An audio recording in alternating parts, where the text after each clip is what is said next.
entre guillemets qui est très prisé par les personnes grippées. Un avertissement cependant, il ne figure pas sur l'ordonnance. Si vous ne voyez pas encore, nous vous parlons de l'association Café Citron. Un mélange qui s'explique selon les médecins et qui a une certaine efficacité. Un sujet intéressant de Nafissatou Silla avec Pape Fall pour les images. Des frissons, des courbatures, de la fièvre, de l'écoulement nasal et des maux de tête, voilà principalement comment se manifeste la grippe. Pour y remédier, un mélange revigorant utilisé par beaucoup de Sénégalais, l'association Café et Citron. C'est un vieux monsieur qui m'a recommandé de mélanger du café et du citron et de le boire. Je l'ai pris plus de 3 fois, j'ai senti comment je suais. Là maintenant, je me sens bien mieux.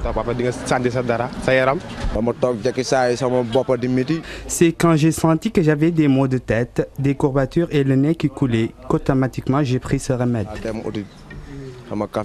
Un remède fait maison bien apprécié pour plusieurs raisons. Moi, j'ai horreur des comprimés et des piqûres.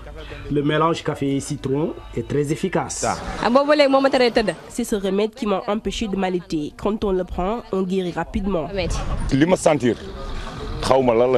Quand je prends ce mélange, je ressens immédiatement un certain dynamisme. Moi, je ne le prends pas uniquement pour me soigner et je transpire facilement après l'avoir bu.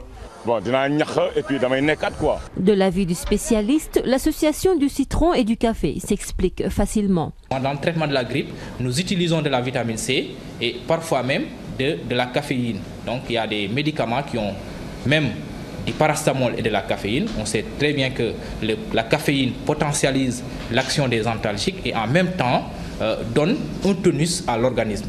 Je pense que c'est cette explication qui fait que les gens utilisent ce traitement empirique qui consiste à mélanger le café à du citron. Toutefois, ce remède maison ne figure dans aucune documentation médicale.